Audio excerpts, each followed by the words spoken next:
Welcome back, BVC fans. I'm Bobby, aka Bot, And I'm James, and I'm the Con. and together we are.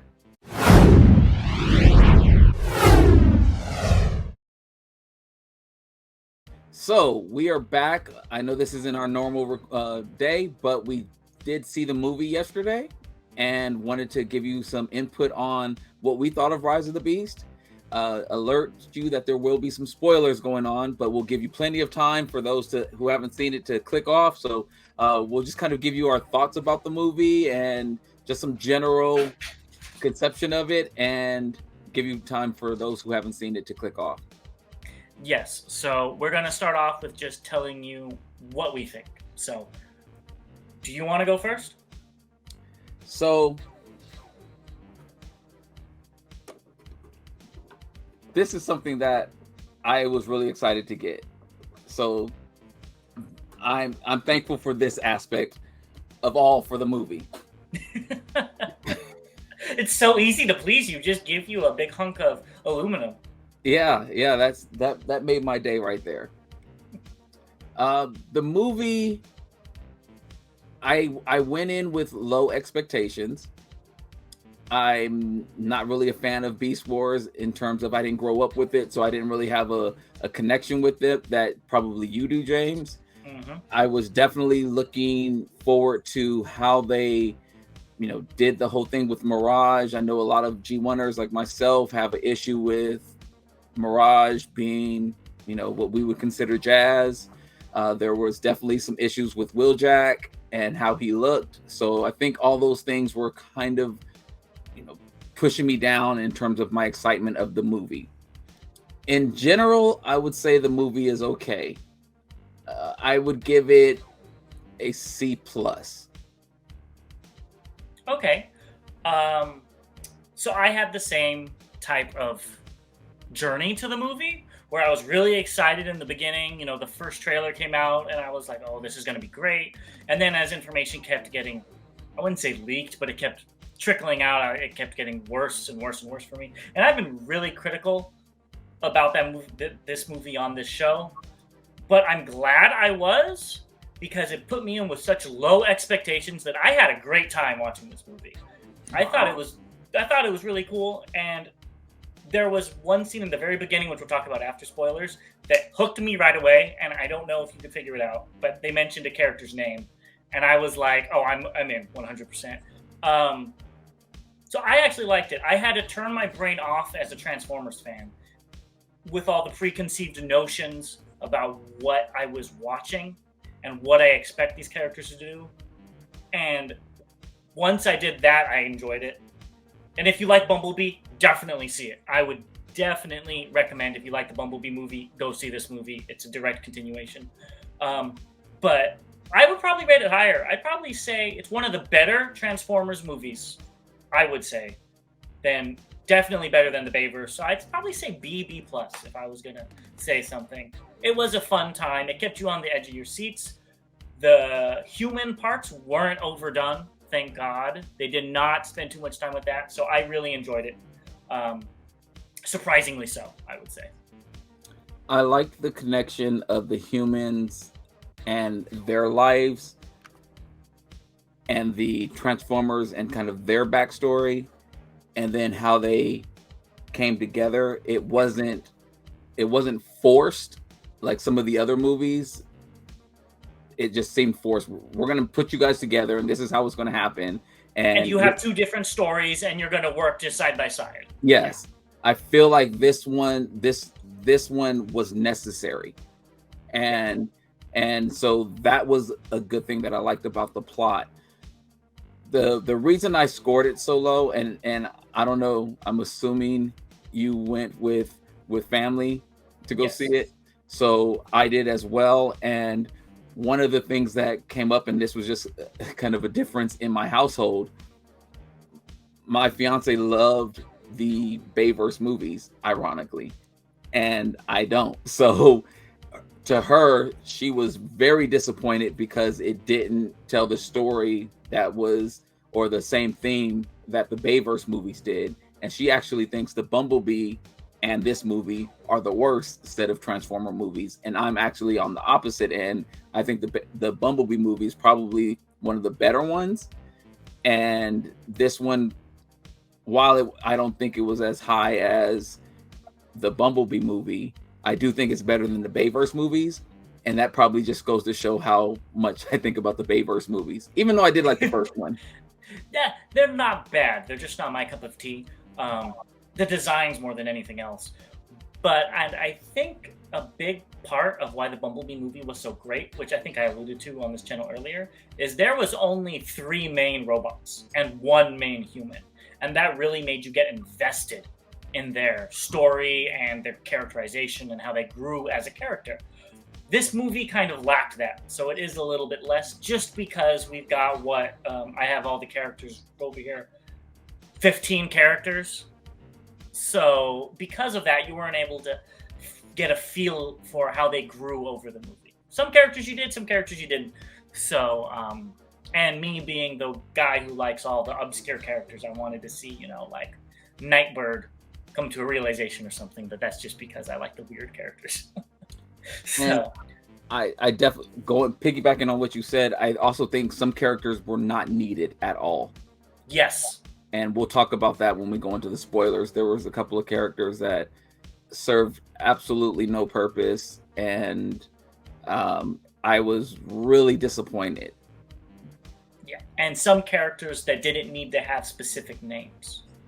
Oh, that's there was one in particular that I was like, why? But we'll get to that.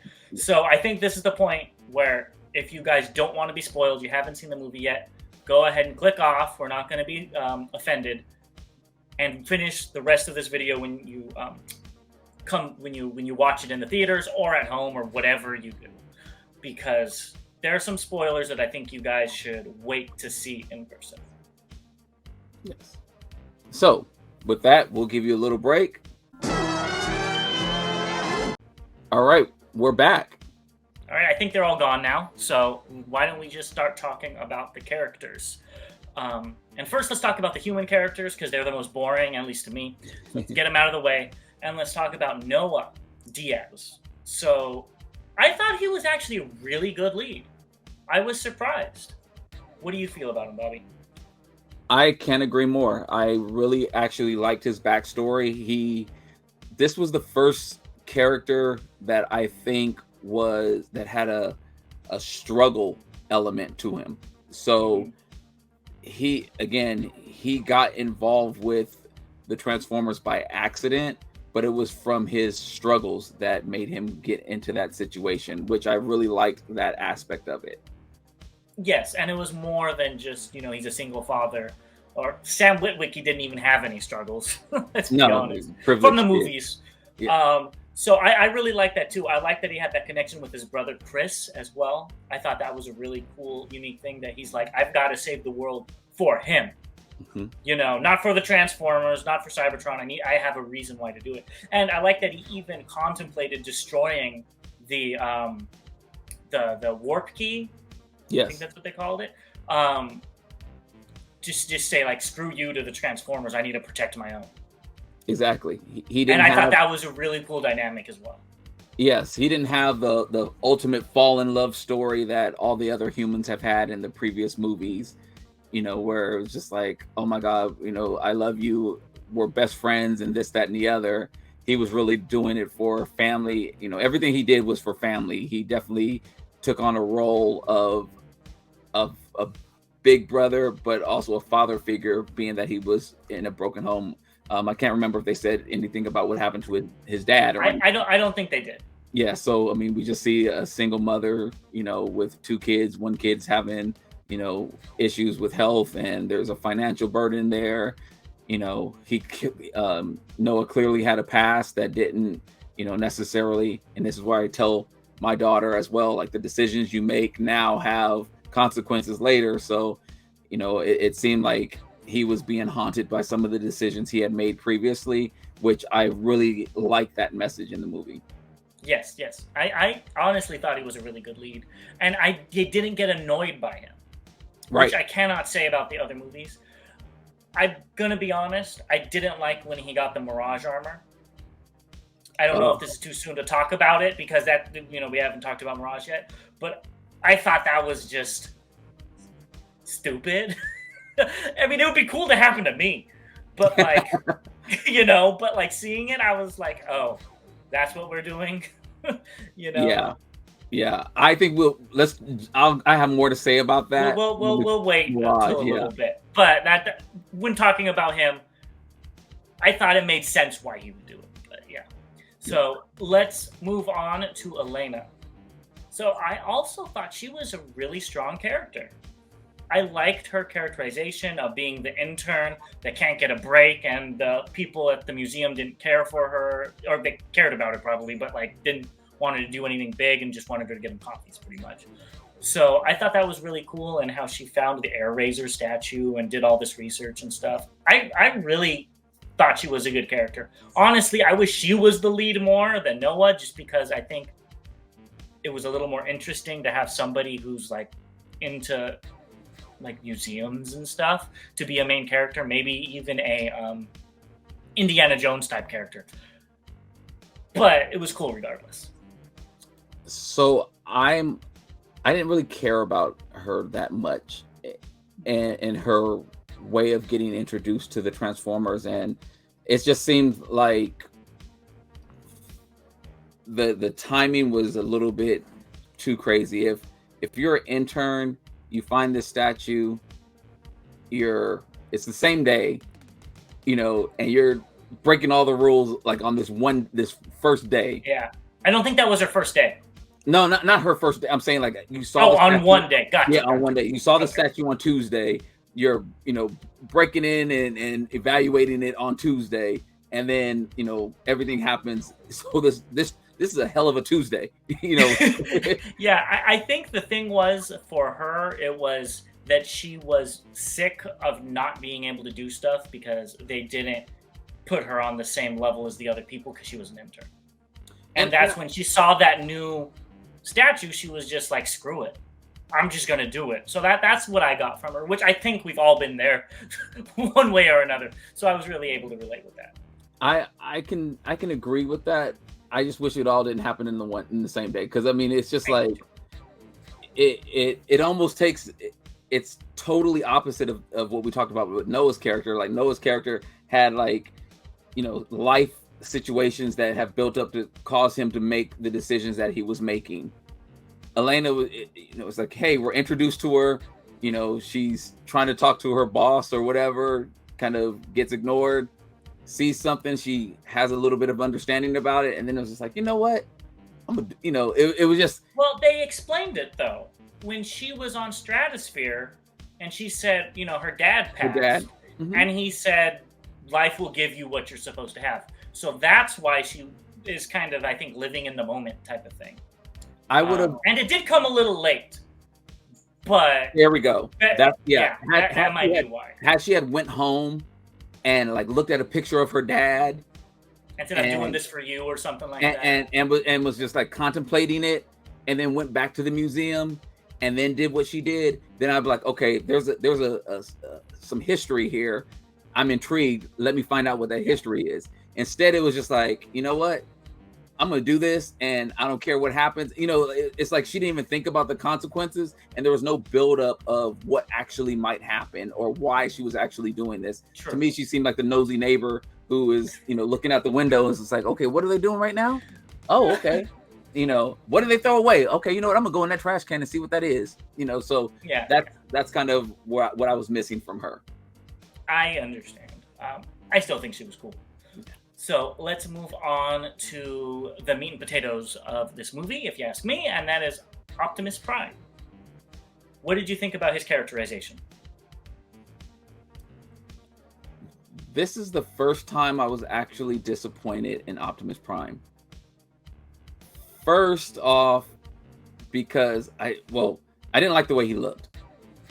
His torso looked really short. Is that he looked short with long legs. His face looked crazy. When his mask was undone, yes. It looked weird too. Yes, so I didn't like any of that. But this is the first time where, Optimus seemed like he still had a little bit of nemesis in him from the previous movies, the Last Night or whatever. Well, those movies didn't happen yet. Well, that's what But I'm it's that's what I was actually gonna say. Is Optimus wasn't an optimist. Yes. He was so downtrodden, and I was like, this seems more like Magnus or somebody than Optimus. Yes, he was just like, screw everybody. He was like really selfish, don't do this because it's gonna, it's not gonna allow us to get home. And this was just not the Optimus that I grew up with, two that I've seen in the history of movies, and even with if we tie it to the Bumblebee movie, when he sent Bumblebee to Earth, he was like, protect him. And so for him to come out and then basically be like, you brought a human here, what? Get out of here. And it was just like really kind of rude, and I understand, but it was just like, who is this guy? This isn't the Optimus that is the, caring Optimus that I'm used to.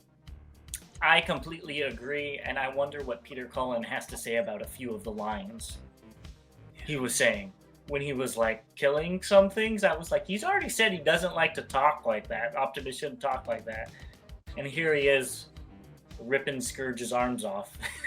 Saying, I'm gonna kill you, Scourge. And I'm like, oh, okay. That's all I could think of when I saw those things. I was like, and then he's like, I'm gonna kill Scourge and take. I'm like, I don't think Optimus should be talking about killing Scourge. Stop, cool, whatever else, but kill is a little strong for him. So, and he was really weak. Like when they first met, Scourge put it on him like really, really fast. That's something I didn't understand. They said, Scourge has dark magic or whatever to keep him strong. Why didn't that magic last the whole movie? That's something I didn't know. Maybe because Unicron was coming in or something like that, and like, you think that'd make it stronger. So I don't know. Yeah, and that's something I didn't understand. And didn't they say that his followers kind of had this dark energon? Yeah. So it was like that museum scene, and that's one of the things I took. That museum scene, I was just like, man, the Autobots are getting dealt with right now. And then it was like, all of a sudden, Optimus is getting the brakes beat off of him, and I was like, wait, at the end, it's totally different. So Optimus seemed really weak to me. I agree. All right, well, why don't we move on to Bumblebee? I don't think we have to spend a lot on this because he wasn't in it that often, but from what I saw, I did like. And it's funny, when he was deactivated for the first time, I'm not going to say he died because he didn't. My wife nudged me on Blake and said, all right, let's go. She's like, I'm done with this movie. I'm like, you don't even like Bumblebee that much. and I've seen the trailer, so I saw him fighting at the end of the movie, so I'm like, I know he's going to come back somehow, But from what I saw, I liked about him. What about you?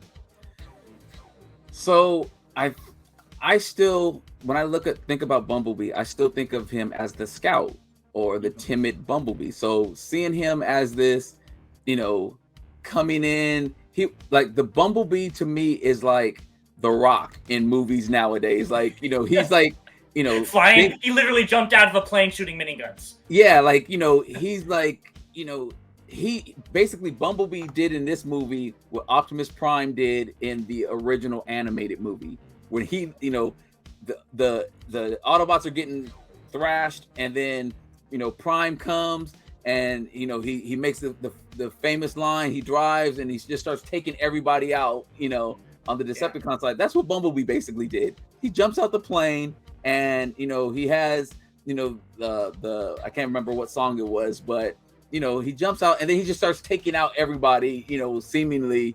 And I was like, okay, this isn't the Bumblebee I grew up with, and it's still a stretch for me. I kind of understand it, though. I don't agree with it, but I understand it because he's probably the most recognizable face for the movies. Yes. So I'm like, he wasn't in this movie, I think, because he was such a big character. Obviously, the movie's named after him in the last movie, so they were like, let's give somebody else to shine. Probably for marketing purposes. Let's see if we could get two people to buy two toys instead of one. Yeah. And it was okay. But like you, I think it would have been better as somebody else other than Bumblebee, just because I'm the same way. I see him as a little horned scout, and that's not what he is anymore, at least in the movies. Yes. So. Okay, let's go to RC. Again, there's not really much to talk about. She was there. She did a few things, which was cool. But so, what did you think about her? She definitely can teach gymnastics, because every time she rolled up, she transformed and did like 5 flips, and I was just like, okay. I loved it. I thought that was so cool. Give me more fun little choreography type of stuff. But that's all I remember her for, or opening the side door of Wheeljack so the missile can go by. Like, really, she was all like action. That's all you really remember. She didn't have an integral part of the story. It was cool when she like used like holograms out of her eyes when they were like planning and stuff like that. I thought that was cool. It made sense for RC, the little scout, to do that type of stuff. But I thought she was cool. I like RC as a character, so that part was cool, and to see somebody different in the movie, that was cool. But I just didn't feel her as a character in the movie. I get what you mean. Like I saw her, but if she would have died or if she lived, I wouldn't have had any emotional connection based off of the movie. Yeah, I understand. I did like the red that they added to her, though. Yeah. It's a different type of RC. I like that. It looked unique. And I think for these movies, a very important thing is to look unique. And somebody else that looked unique was Mirage. So why don't we talk about Mirage? I didn't hate him. I thought he was funny. I thought the jokes with him and Noah were really natural between the two. But it was a little weird that a robot would be saying these jokes. But whatever, I understand. You got to break that fourth wall sometimes. So I thought that was really cool. I didn't like the armor scene, like I already said. I understand with the original movies, but I don't get why they just didn't make it Jazz. Because literally he was acting like a Jazz. Maybe not G1 Jazz. No. But it would work a lot better as Jazz than Mirage. And when they showed that Indy car in that one scene, I was like, are you kidding me? You're like teasing me with this stuff. So that part actually bothered me as well, just from, again, being a G1er, and then even looking at the Bayverse or some of the previous, or the Bumblebee movie as well, they literally had to scan a car to then transform into the car. Exactly. He turned into a dump truck, and I was like, how could he? That doesn't work. Yes. Anybody could just turn into anything they need to, So that threw me off. And another thing I just want to say about the Indy car is they stole it from like a car place, right? Mm-hmm. Why couldn't they have stolen an Indy car from that place? So it looked like it was a high-end, I don't know, I think it was an auction house or something like that. It still would work. You could auction off one of those cars. Like, it didn't need, I think they just wanted it to be a street legal car that they could probably get licensing from, but they could have done one of those indie racing cars and the story would have remained the same, and I think you would have been happy and I would have been more happy. And the layman wouldn't know any different. That is the thing I think is my biggest issue with the Transformers franchise, and we've talked about it before, is there's all these character names that you recycle, okay, but then there's all these new characters that you make up as well. So you could have called that could have been Jackpot, Yeah, exactly. Or it should have been Black and Gold, but it could have been any name.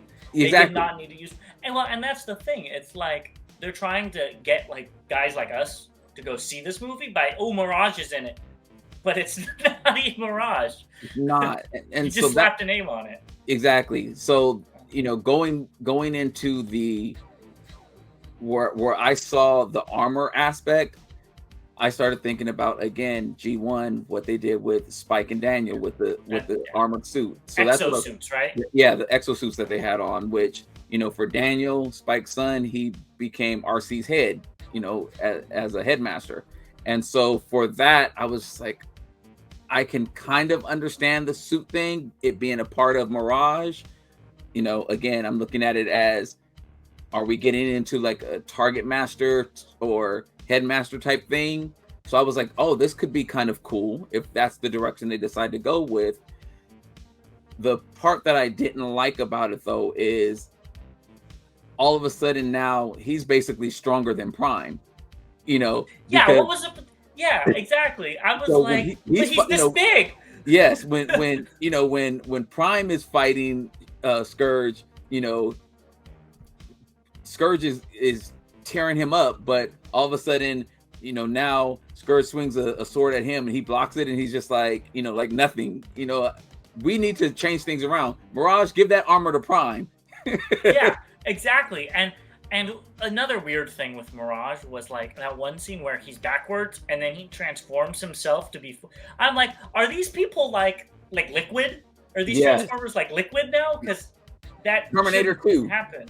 Yeah, exactly. I was like, it's cool. Don't get me wrong. Like in the movie, it looks cool, but I'm like, but that's shouldn't be able to happen because then they could turn into anything. And then that scene with the dump truck happens, and I'm like, are they like symbiotes from Spider-Man? And then the armor happened, and I was like, okay, this is different. Yes. So that threw me off because and then I loved the fact that they did have the hologram scene.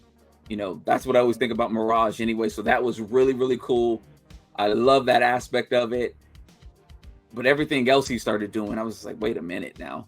I didn't. Again, if he was another character's name, I would be probably really happy with it because he was great. I thought he was a good character. It's just the name that kind of throws me off. Congrats. Totally agree. So let's talk about another character whose name, they could have chosen any name, and that's Wheeljack. Like, they literally could have called him, hey, there's Joe, and it would have been, okay, now that's fine, that's Joe the Transformer. Like, he did not have anything to do with Wheeljack, except call Noah racist. I'm so disappointed in that character.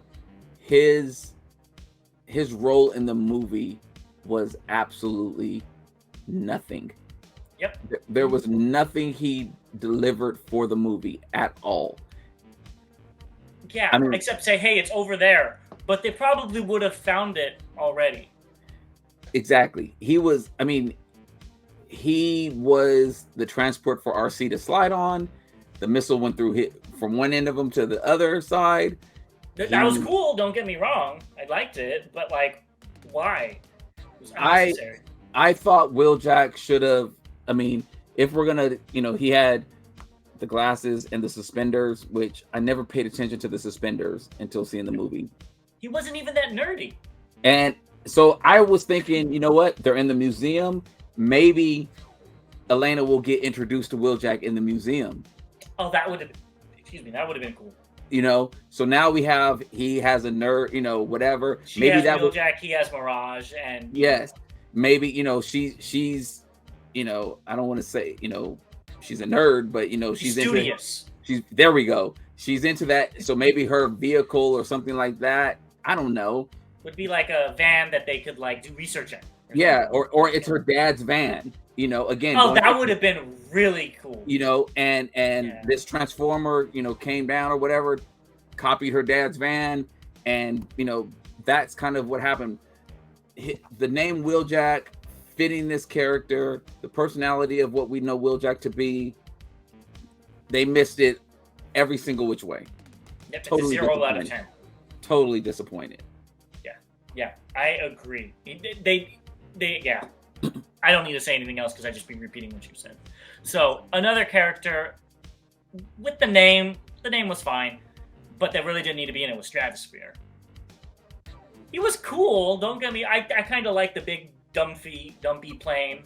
That can't work himself. The name is from a movie toy back in 2010, I believe, somewhere around there. Which I have the original one. It's great.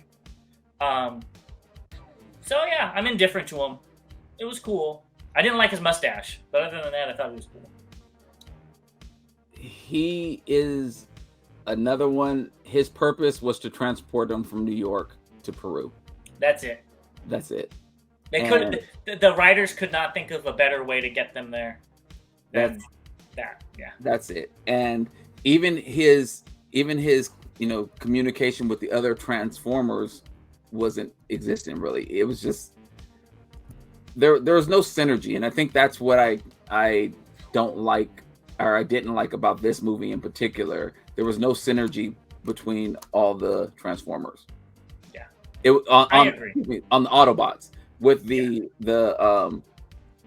Maximals, you saw the connection, but you didn't see it with the Autobots. That's a great segue. Why don't we just go straight into that? What did you think about Primal? Primal, it kind of made me laugh. So when Optimus and Primal meet, Primal knows who Prime is, but not the reverse.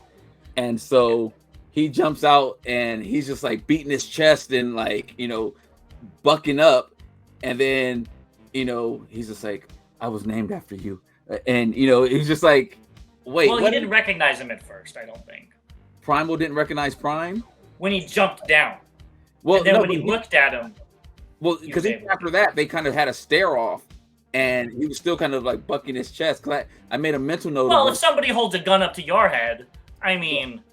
Well, yeah, but I mean, you would initially, because he still had the gun up to him when he made the comment. So that's what I took. But I thought he was okay. Yeah, I thought he was good. He was a good representation of Optimus Primal from, that kind of always questioning himself type of thing, but not questioning himself. I know that sounds really strange. That's always what I got from him. The color scheme was a little iffy. Ron Perlman did a good job. I had a hard time recognizing it was Ron Perlman. But one thing I want to say with him is the scene that made me get all into this movie is with Ape Link in the beginning. When they mentioned Ape Link's name, I'm like, oh, we're going there? Because that's totally up my alley. That's like, I can't wait to see more. Hopefully, they'll pull out more obscure characters like Ape Link and Nightbird and whatnot, because that made me happy even though he died. But, whatever. But back to Primal, I think he was really cool. But with all the Maximals, I wish they spent more time in their robot modes. So, I didn't know who Ape Link was at all. And so... It's a BotCon figure. That's how obscure it is. Okay, so when he came out, I was just like, wait a minute. Is this Primal? And then he's going to look different. And then I was like, wait, there's another one? I was like, wait a minute. I'm confused now. So that threw me off.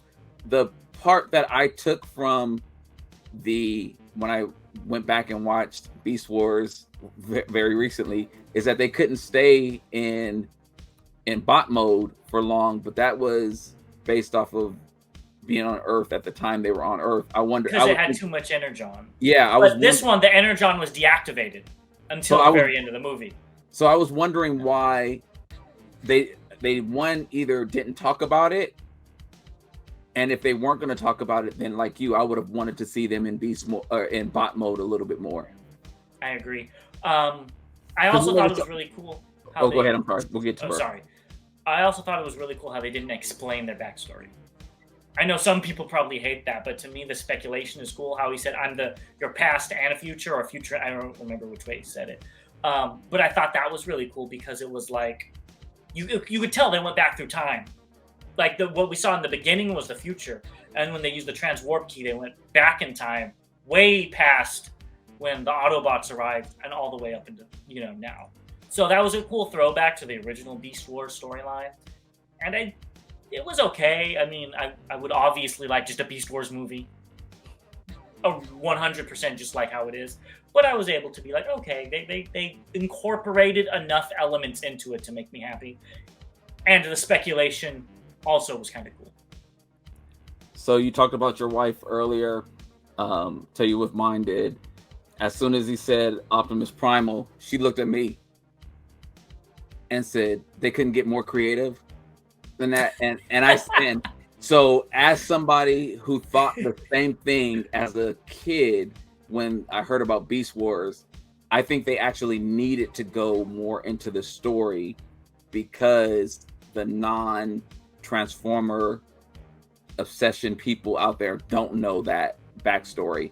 And until I recently watched again in the last year since I've known you or so, and I went back and looked at Beast Wars. I didn't know that story as well. So she was so disappointed and almost checked out at that point of the movie because she was like, that's stupid. And immediately she just started complaining about what was going on because she didn't have that connection, nor did the movie mention that connection. So yes. Well, he said he's named after him, but do you know why Optimus Primal is named that? Like, historically. No. So he was supposed to be G1 Optimus Prime.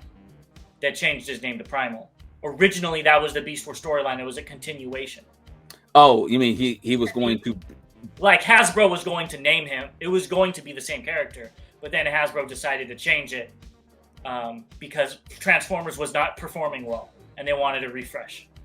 So that's what I thought. Honestly, I always thought that Optimus Prime became Optimus Primal because and then I thought it was stupid because I was like, he's supposed to be a car, a truck, and so they're redoing it as them all being Beast, and so I didn't care for that as a kid. So either way, I think the history of them going back in time, I think I like the changes that they made with the Beast Wars story, and I think I like what the Beast Wars story is instead of them making Optimus Prime Optimus Primal. Yeah, I completely agree. I like the new characters. So I thought he was okay. But again, I just wanted more of that bot mode. But can we talk about Airazor for a little bit? Because that almost made me cry. Like, Airazor's I've always liked Airazor. But when she's like, just do it, like, it's fine. And then he kills her, I was like, oh no. Like, that is too much. And I was so excited to see Airazor. She didn't transform once. That goes into my whole story that you were talking about. We'll get Cheetor didn't, and we could talk about all three of those at the same time because it's not like any of them did much. Yes, which was very disappointing to me. It was very disappointing. I thought Airazor was the Maximal that was on scene the most. She had more of a role in the plot. She had more of a role in how things happened. And when she died, I'd rather her have had a more significant death than him giving her a bear hug. Because I get what you're saying, but it was just the love of it. Yeah, but it was just like, literally he was just like, Airazor, stop, okay, just do it. And he didn't like crushes her. He didn't, but it didn't show that he did. It did. And he crushed her and like her chest came out. I didn't notice it, I guess. It wasn't okay. It wasn't very obvious, but if you look, there's a scene when he I needed to see him flex and like maybe some metal pop up or something like that. Okay, I didn't see anything like that. Yeah, because otherwise it looked like he was just holding her, and then she said, "Just do it," and he was just like, "Okay," and then he laid her down, and so for her to be such an intricate character from the Maximal standpoint, I would have liked for it to be more of a, I don't know, I think I wouldn't have cried because I don't have that connection like I did in '86, with the movie. But if he did, I would be like, oh snap, he really did that. Well, honestly, I was hoping to get like a Nemesis Airazor. She'd transform and she'd be evil and be right there next to Nightbird. I thought that would have been kind of cool. Yeah. That's where I thought the movie was going, but it didn't. Me too. So. And next is Cheetor and Rhinox. We don't really have much to say about them besides the fight scenes were cool. I don't even remember them. I remember when Cheetor tackled Mirage, that was a funny scene. When Rhinox came out and opened his mouth, I was like, oh, okay, things are about to get real. That was it. That's all I remember. And then it didn't. That's all I remember. Like even the fight scene, I think the fight scene was so blurred. It looked like, and I've said it before, it looked like Avenger Endgame. movie. Yeah, like an Endgame. You know, I couldn't really focus in on what, you know, one character was really doing. It was just like a whole battlefield full of, you know, little miscellaneous evildoers. Yeah. Well, I was able to focus on the Beast Wars characters because that's who I came to the movie to see. So I was able to, you know, see stuff. But Rhinox didn't have one speaking line. I don't think. I could be wrong. I don't remember. But I'm pretty sure he just roared. Yeah. Cheetor said a few words. Here Yeah, and there. Cheetor did. But I think Rhinox just roared. Yeah, I don't remember. So. Oh, well, why don't we get into the Terracons and let's talk about the big baddie himself, which is Scourge. So, I have one question for you. Were we supposed to recognize him when he lost his mask? Because I felt like we were supposed to be like, oh my god, it's Prime. It's Ultron. That's what I thought. Yeah, my dad was said, was that Lockdown? You know, and I'm like, no, I don't think that was Lockdown, you know? And he's like, oh, it kind of looked like him. And I'm like, it did. I was like, I felt like we were supposed to have this connection with him. Like, I was like, Terminator? I thought it was going to be Prime. I'm going to be honest with you. I thought it was going to be a future Prime that, like, got contorted or something like that. You know, like he was going to lose his mask and look up and it was going to be Optimus. And Optimus was going to look into his future self and make sure that that doesn't happen. You know? That would have been... That's what I was expecting, but again, I overinflate everything. So, but I thought, I was like, I literally was like, Ultron, Terminator, you know, those. I felt like it was supposed to be significant, and it wasn't. It was not at all. Yeah. So he was obviously supposed to be the Fallen from the Dreamwaves comments with the fire coming out of him and stuff. I know you don't know about that, but they probably didn't use the term the Fallen because that's already been used in the Transformers movie, just like Jazz. I did think it was really cool how he had two normal-sized hands and didn't just have that big claw thing. And honestly, if that toy had a normal-sized hand, I might pick it up because I like all of the Terracon designs. I like the characterizations, even though there wasn't much of them. So when Masterpiece versions come out on these, because I don't really like the new toys, I'll probably be picking up all three. It's not looking that good because we still haven't gotten anything from the Bumblebee movie Decepticons, and it's 4 or 5 years later now, so I'm not very optimistic, but I did really like Scourge in particular. I thought he was a cool villain. So being that, and I always say this, he's not my Scourge, I didn't know what to expect. I didn't have any backstory on him. It was, to me, he was a giant gremlin because he kept popping those frenzies out of his back. You know, and so I was like, did we get him wet or something like that? And he popped out frenzies. And so I was kind of, you know, I could take him or leave him. He was, to me, probably more, not all the versions of Megatron's in the movies, but I would say he's probably on the higher end of viciousness than some of the Megatrons have portrayed in the movies overall, or some of the baddies have in the movies overall. We talked about it, how, you know, he was strong, much stronger than Prime at the beginning, and then all of a sudden he gets beat by a kid from, you know, from New York. I can't really say the Bronx or whatever, you know, at the end. All of a sudden Prime, you know, ate his Wheaties or something like that, and you know, took it to him. But the way he handled what Ace Prime, what the Ape Link? Ape Link, yes. The way he took him out, I was like, oh snap, okay, we're doing something. And then it was kind of like he started talking you to death before he would do something.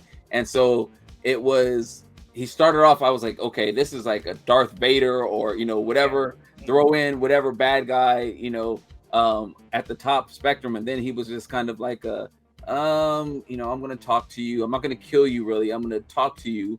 For him to shoot Mirage as many times as he did and Mirage not die, you know, especially full on, I was just like, what are we doing here? And, you know, he stabbed, you know, Bumblebee, but it was just like the way he took out Ape Link and the way he took out, you know, some of the others. I was just like, okay, who is he? Is he, a little bit softer since he got on Earth or what? So that was my analysis of him. I agree. It was weird, his power throughout the movie. His power fluctuated to when the directors needed it to. When he was needed to be super strong, he was super strong, and when they needed him to die, he was really slow. But I think they shouldn't have killed him off. Honestly, I think they should have thrown him into Unicron to give that. Oh, is he still alive? Is he going to come back? Because it was kind of like, okay, you killed him.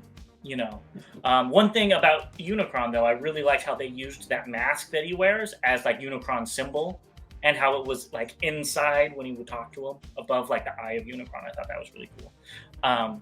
But overall, I liked Scourge, and I'm sad he's dead because I thought it was an actual cool villain, and I wish the Studio Series toy didn't look as bad as it does. So let's move on to the other Terracons. The first one is my girl, Nightbird. I loved her in this movie. I thought she was really cool. My biasness. Doesn't look like G1 Nightbird at all. Not the same. Who knows? Maybe she does have the same story, and this is so far in the future. You can make assumptions, but I thought she was really cool. I like that she was actually flying, so she took that name to heart. She was like a bird. She actually flew. That was cool. Her alt mode was cool. I like the katana she had. I like that she didn't really take crap from anybody. So I thought she was really cool. I think she was my favorite Terracon. She did exactly what you described. I like that she flew. I like that she would sneak people. She literally had all of the markings of a Decepticon or Terracon, whatever, a baddie. And I liked her personality. I liked how she took out people. And so she was probably my favorite out of all of them. Yeah, I agree. And that color scheme, you can't beat it. Lastly, we have Battletrap, who looked really cool. I really liked his whole, when he had the mace and he grabbed something and threw it. I'm like, oh, that's really interesting and unique, But then he didn't use it for the rest of the movie. And he was very boring. He looked amazing, and that's why if they do, like I was saying, if they do make a masterpiece version, whether it be Unique Toys or another company or whatever, I might get it because I just think he looked cool. And I've said this since the beginning. I don't know if you remember. Mm-hmm. Since this was December when we watched their first trailer, I thought Battletrap looked amazing. You were all in for him. And then the toy came out, and I was like, that is not amazing. So when they come out with a masterpiece version, if they ever do, if I'm even interested in 15 years when it comes out, I might pick it up. Yeah, I thought he was pretty cool as well, but he was just like a brute. You didn't see much about him. I thought it was really funny the way he got taken out by Primal. I was like, oh, okay, this is yeah. Primal got a little bit of old Scourge in him right now, and I thought that was pretty cool. I do think he looked better on screen than the toy, as you mentioned, and anything else we've seen in the media about him. He looked really cool. Well, and something that I wish they did, I was talking about how Airazor would turn evil. I thought that would be a great way to show how Scourge gets his minions. Battletrap and Nightbird had the same thing happen to them, and now they're his minions, and then there's a new one with Airazor, Yeah. That would have been cool because there's no backstory behind them at all. Scourge being a little ominous is fine, but it would have been cool to know at least a little bit of why they are the way they are. Yeah. Yeah, I agree. So that's all the characters. Let's go in. Is there any parts of the plot you want to talk about that we haven't already? I think we've covered.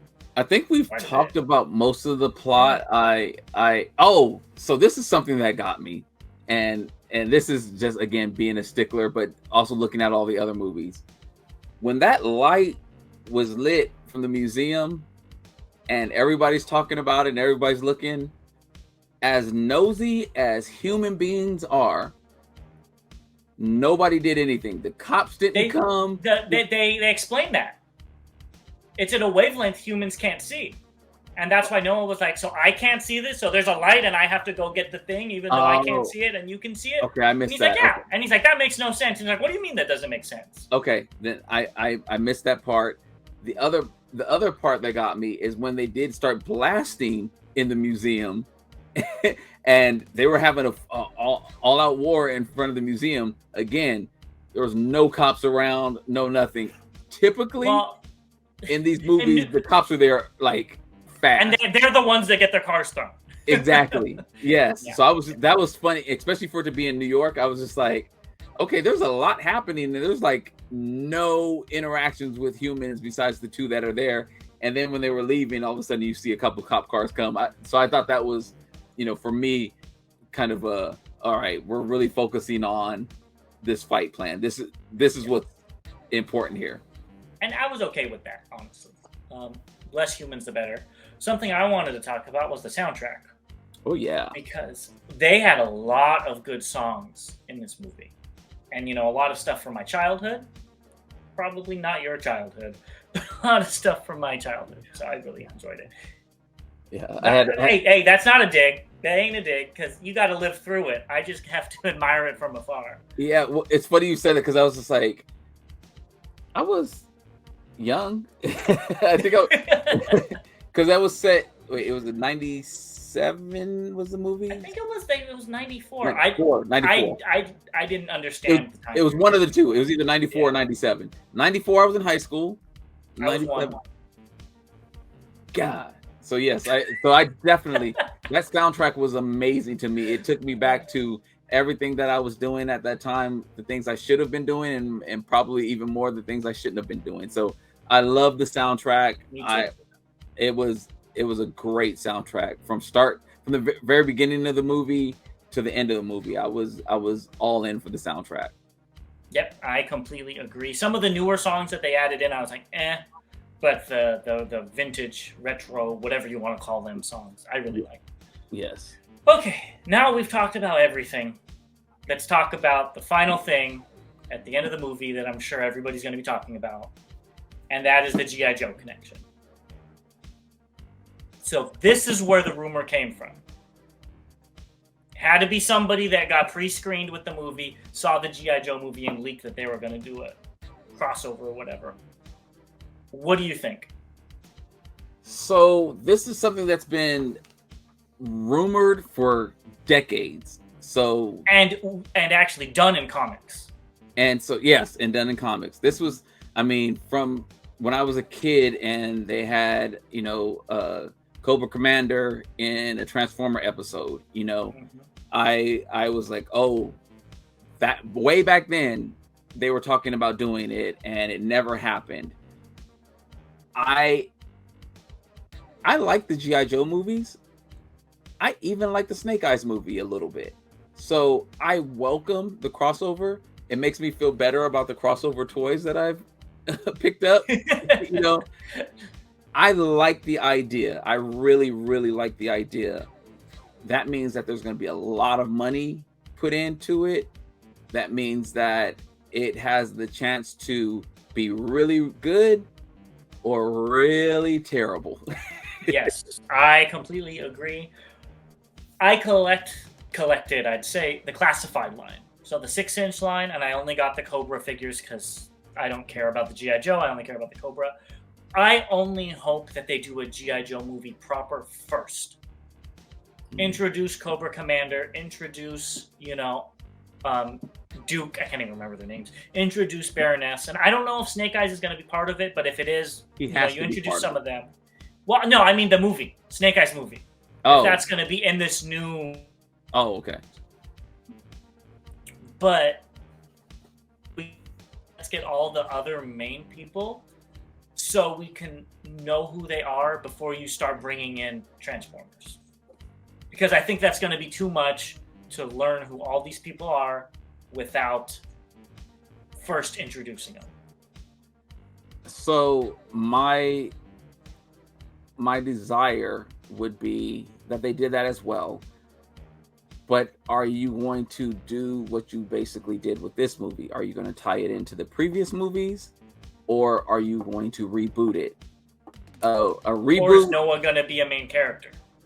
right? Because again, if we're gonna do this, I mean, we're coming off of several different Transformer movies. We all know who, Prime is. We all know who Bumblebee is, and then there's basically a bunch of new characters, that get shuffled around.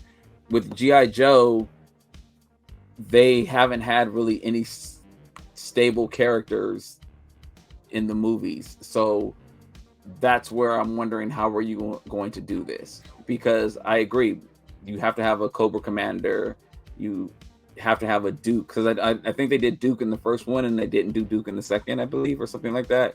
I don't remember. But I remember thinking about how the characters didn't transition from back and forth.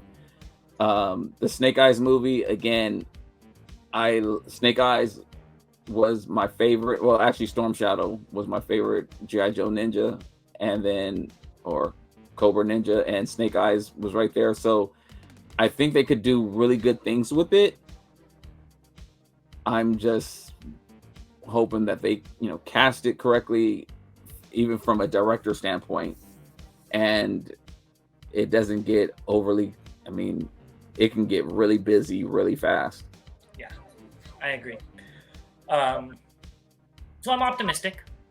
I am too, because we'll see what happens. If it's as good as this movie, I think they'll be in good hands, because I thought this movie was fun. But like you said, it could get muddied very, very fast if they start just throwing everybody. And then you know how they do it. They'd be like, "Oh, here's Serpentor. He's the main bad guy," and you're like, "But who's Cobra Commander?" Yeah, please, like they did in this movie. Please, let's just skip Megatron and go straight to Unicron. Please build it. Yes, and I think that's where movies get hurt, because they're. And I know I've referenced Marvel movies a few times. I think Marvel is the perfect example of how you build movies into this huge system. And everyone tried to copy it. Very few succeeded in doing it. But I think that... I don't think anybody succeeded. No. I mean, DC definitely didn't. Transformers is now trying it. So it's this whole kind of expanded universe, but they did it over 7 years before it actually came together. Right. That's what we need if we're going to do this crossover, is to build. If we're starting fresh with Transformers, again, we're starting fresh, but not really. But we're starting with some Transformers. So let's repeat these Autobots into the next movie. Let's repeat, if we're going to do a Beast Wars movie, let's do a spin-off Beast Wars movie, so we can all start to come together with how this is working, and then drop in the G.I. Joe movie, and then, do a G.I. Joe crossover movie and Transformer crossover movie, but build it up so we can appreciate the movies. I think where things have lacked is that there was no cohesiveness, and it was, okay, we're going to do all this and try to tell the whole story in this one movie. And then when we get to part 2, we're going to tell a whole different subject, but they're together, and it doesn't work that way. I completely agree, and honestly, I think this movie needed it.